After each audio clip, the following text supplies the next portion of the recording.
So our next reader, I first heard his byline when I was either like a freshman or a sophomore at Loyola College. He was the editor of the Loyola Greyhound. Was that the name of the paper? Loyola Greyhound. So I've known this gentleman for too many years than either one of us, I believe, would really want me to say. Let me tell you a little more about him, because he's had a lot more going on since our long ago college days.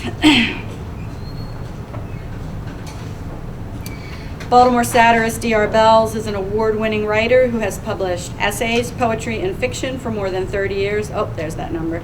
In a variety of publications, including the Baltimore Examiner, the Baltimore Sun, Evening Sun, City Paper, the Arbutus Patch, and the Baltimore Post-Examiner.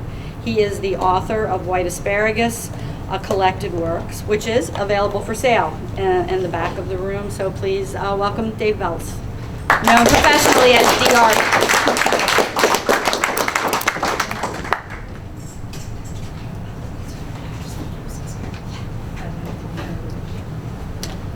Thank you all for coming. I really appreciate it. I got to raise this up a little bit. Need help with that? Oh, yeah.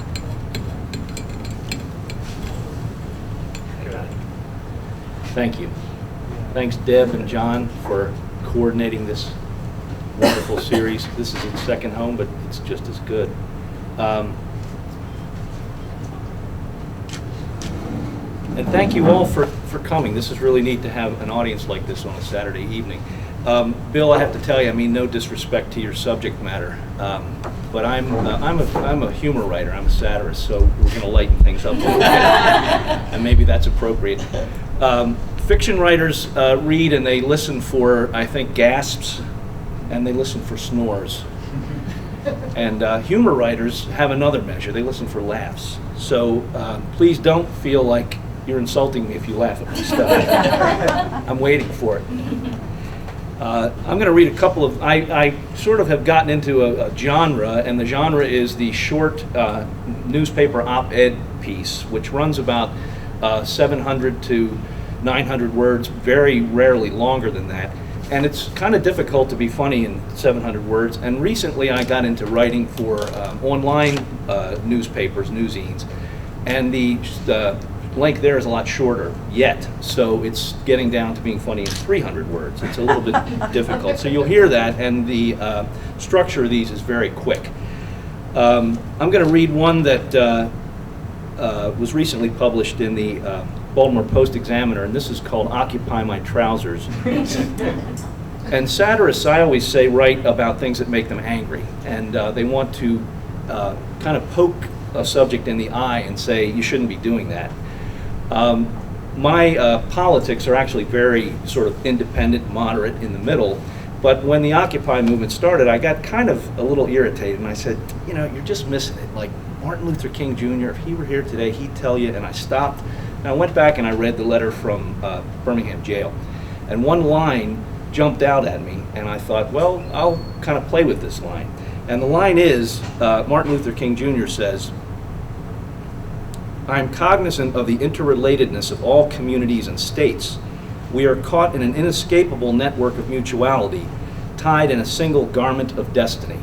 And I thought, garment of destiny, that's an interesting image. So I played with it in my mind, and I thought, well, what is the Occupy movement really all about? It's to gain attention. So this is Occupy My Trousers. Thank you. Thanks. I can leave now. All I can say is great minds really think alike. After reading Martin Luther King Jr.'s comment about garment of destiny, I thought, right. That's why I'm starting a protest movement of all my own. It's called Occupy My Trousers. Why occupy my trousers? For one thing, I figure I can easily get 5 or 6 protesters inside my trousers, maybe 7 if they bring small signs. And why not? It's about as good a place as any, and it easily makes as much sense as occupying Wall Street or Main Street or any place else. My trousers and Wall Street actually have a lot in common. My trousers, like Wall Street, have deep pockets. Just like investors on Wall Street, my trousers can be taken to the cleaners. My trousers have lots of pockets. I've got lots of parts. Pockets, loops, cuffs, creases, pleats, seams, a fly, and so does Wall Street, sort of. Sometimes my trousers have buttons. So does Wall Street. A big one, the panic button. My trousers come in lots of colors, but not so much Wall Street. I imagine I'll need to make some rules if I have protesters occupy my trousers. Rule number 1, no grilling or open flames. Rule number 2, no overnight camping, of course. Rule number 3, no glass bottles or cans. Rule number 4, handbags will be searched. Rule number 5, people occupying my trousers should be careful when using the human microphone because my neighbors get very touchy about loud noises. Rules number 5 through 7, no freaking fireworks. Rule number 8, no smoking products of any kind. Rule number 9, use hand sanitizer frequency. Frequency. I would be very protective of my Occupy the Trouser protesters. For example, I would not allow my Occupy protesters to become a reality show about wives in pants, a cooking show, or an eating contest of any kind. If the Office of Homeland Security tried to check the citizenship of my status of my protesters, I'd act like Oscar Schindler, and I'd buy hundreds of more protesters, 300-400 maybe, including a rabbi. Occupying my trousers might mean that protesters might have to give up other forms of occupation, such as occupying a cardigan, or occupying a space blanket, or occupying an empty cardboard oodles of noodles container. My trousers will never touch fur. While my trousers are not, thank you. While my trousers are not Metro, Indie, or vegan, they are relaxed fit poly cotton wash and wear blend. My trousers, even though khaki colored, are green. My trousers eat local. My trousers advocate the use of creative nonviolence, sheltering in place, ducking and covering, running toward the fireball, and using weird hand signals when the cops are around. My trousers make a statement. My trousers are confrontational. My trousers get loud with it. My trousers are politically correct. My trousers are non-negotiable. My trousers may walk to Washington. When occupied, my trousers are political ground zero. My trousers are for income equality. My trousers are for full employment. My trousers feel your pain. My trousers have a clean folded handkerchief in the left back pocket that you may use in return. My trousers do not shoot wolves from helicopters, cheat on their spouse, sexually harass, or use the N-word in vacation home signage. My trousers are electable. Vote for my trousers. Occupy my trousers today. Thank you.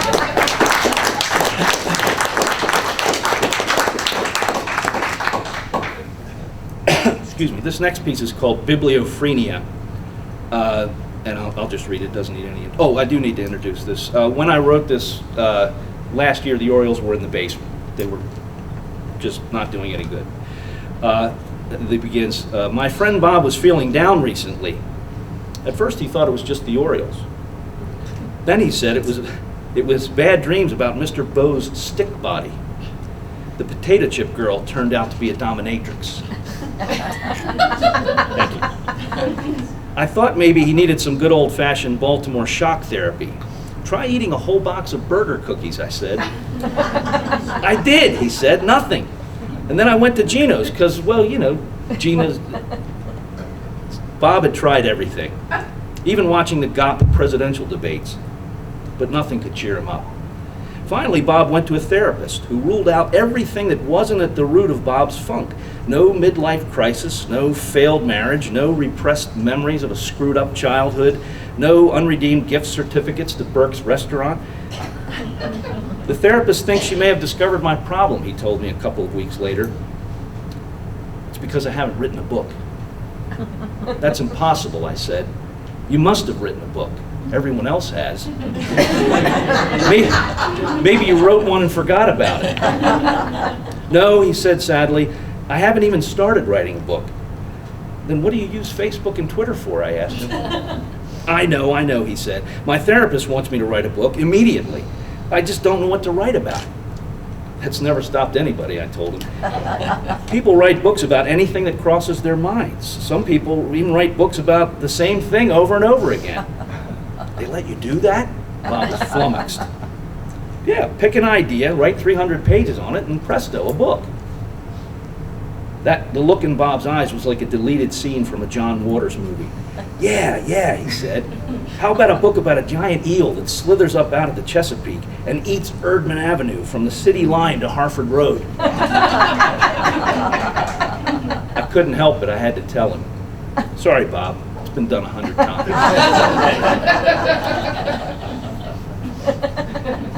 If any of you have kids or have had kids, you know the mysteries of the science fair project, and this I couldn't help taking a crack at science fairs. I think this was probably written in early September when it was all gearing up. And the column that I was writing, I introduced this new feature. It was called The Mysteries of Science Revealed. Mysteries of Science Revealed. Welcome to a new occasional feature exploring the latest mind-boggling phenomena, such as why it took ABC so long to cancel All My Children. With the start of the new year, as a salute to students and teachers everywhere, we present Science Fair Project, Just the Facts, FAQ. Question. For my project, could I ask a question like, who invented yogurt? Answer. Good start, but that's not so much a who question as a how question. Scientists believe yogurt was first invented more than 2,000 years ago in the Eastern Mediterranean after a coffee break when someone left a carton of half and half out. So I could research how yogurt is made? Thank you. So I could research how yogurt is made? Certainly. Yogurt can be made from milk from almost any mammal, including goats, sheep, camels, and yaks, according to Wikipedia. So don't use that in your bibliography. That's a teacher joke, by the way. I could write about where in the world it came from? Answer. Yes. In addition to yogurt, Asian and Middle Eastern cultures also brought the West paper and ink, gunpowder, mathematics, chemistry, fabrics, dyes, medicine, metallurgy, astronomy, chess, tea, spices, airport strip searches, and about 9 different flavors of hummus. Question. What is the best way to win a first prize with my science fair project? Answer. Studies have shown that the best way is to get mom or dad to ask their staff down at the plant to design and build a working model thermoplasmic induction coil reactor that demonstrates the Pauli exclusion principle in the conservation of angular momentum of the Higgs boson. Question. But what if I'm just interested in studying the germs on money?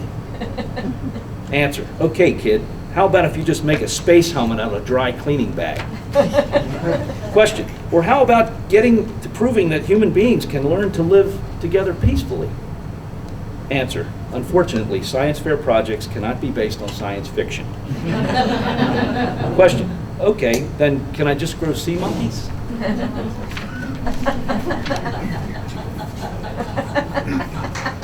Thank you.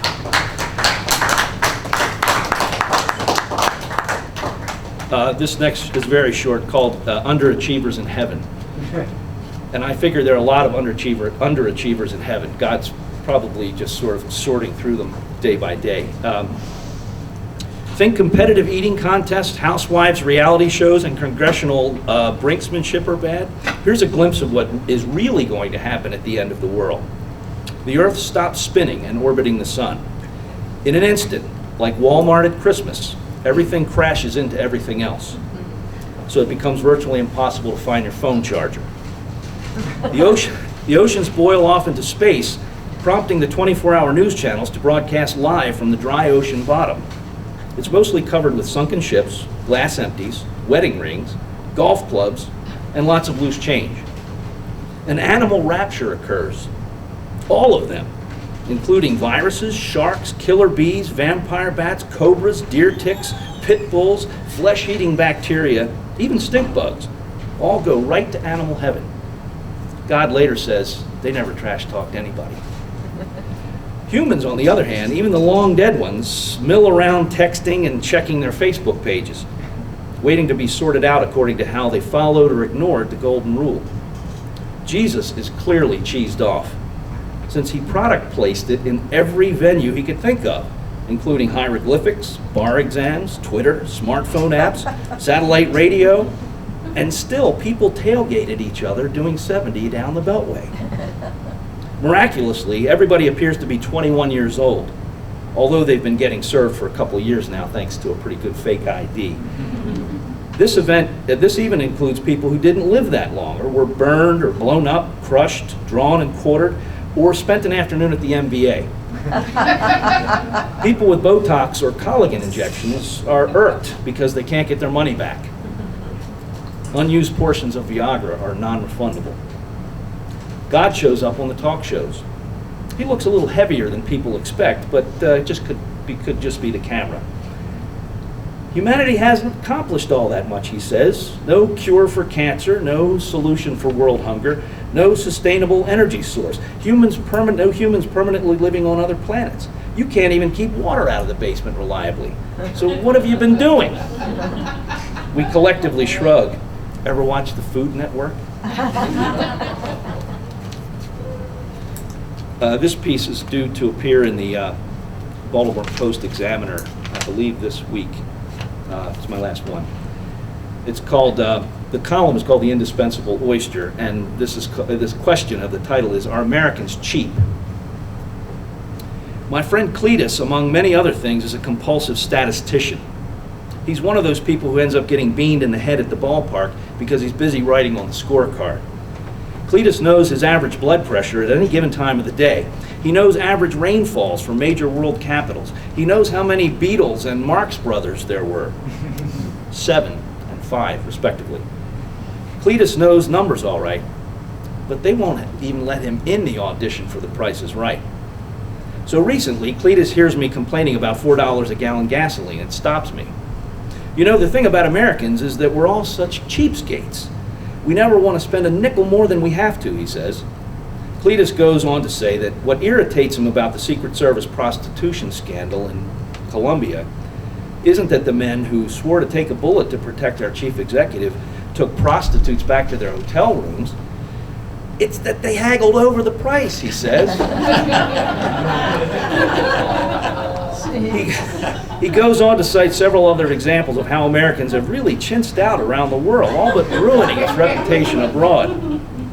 All you hear about are exploits in the Middle East. All you hear about our exploits in the Middle East, he says, is how much it costs. If you're going to run through somebody's country with your army, don't act like you left your wallet back in your seat on the C-130. Do you have any idea of how that sounds in the world community? We didn't bat an eye spending billions on World War II, did we? Heck, we even built 2 atomic bombs. But today, no more space shuttle, no more mutually assured nuclear destruction. Why, we don't even want to invest in the development of simple innovations like bulletproof hoodies or mandatory acting lessons for celebrity lawyers. People must think we're real Scrooge McDucks. I tell him that I still think $4 is a lot to pay for a gallon of gas. Yeah, well, in Europe, he says, gasoline is a bargain at $8 a gallon. Libyans pay about 60 cents a gallon, I say, trying to somehow show Cletus my mastery of global geopolitics. But who wants their radiator shot out while you're trying to fill up, he asks. Americans pay a much lower price for gas, relatively speaking. Besides, plenty of other things you regularly use are far more pricey than a gallon of gasoline, he says. For example, I asked. According to Vince Lombardi, he says, you're never supposed to argue with anybody who buys ink by the gallon. Right, I say. I think he meant don't cheese off the press. Actually, he was alluding to the cost of printer's ink, Cletus says, which is about $70 a gallon. That's why he decided to become a football coach. Gatorade is $10 a gallon. Wow, I whistle. I didn't know that. And take that white correction fluid you writers are so fond of. That stuff goes for about $350 a gallon. I don't hear you complaining about that. Gee, I do go through a lot of that stuff, I said. See, said Cletus. He knew he had found a nerve. Hot sauce for your taco lunch? $70 a gallon. Mineral water to quench the burn? About $8 a gallon. Painting your house? How about $22 a gallon? rinsing solution for your contacts. Can you see your way clear to $80 a gallon? Okay, Cletus, I say. A drinkable single malt scotch? Plan on $150 a gallon. I think I need one right now, I said. Your wife wants a nice French perfume for her birthday, he says. Get ready, $19,000 a gallon. She always asks for the domestic stuff, I say. You know what vampires and hospitals pay in fees for human blood? Guess. I can't imagine, I say. About $1,500 per gallon. And you don't hear vampires whining about the cost of blood, do you? No, I say, and I'll bet it's not even high test. And for those who are into blowgun hunting and fishing, cobra venom is $175,000 a gallon. I pause. Can you get that at the drive-through discount pharmacy? Thank you.